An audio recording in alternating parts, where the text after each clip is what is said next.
স্বাধীনতার পর আমরা ভিক্টোরিয়া কিংবা হাওড়া ব্রিজ ভেঙে ফেলি না।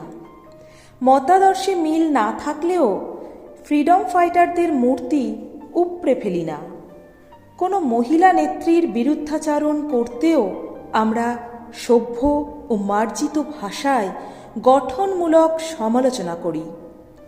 তার অন্তর্বাস নিয়ে লোফালুফি করার কথা কল্পনাতেও আনি না।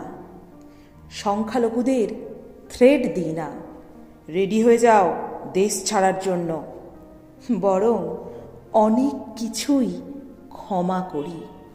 রাতারাতি গৃহহীন হওয়া লক্ষ লক্ষ রিফিউজি বুক পেতে আশ্রয় দিই। এখানে মোহাম্মদ আলী পার্কে দুর্গাপুজো হয়। এখানে শাহরুখ খান আর অমিতাভ বচ্চনকে সমান সমান সম্মান দেয়া হয়। আর এটাই ভারত। ভারত হওয়া সহজ নয়।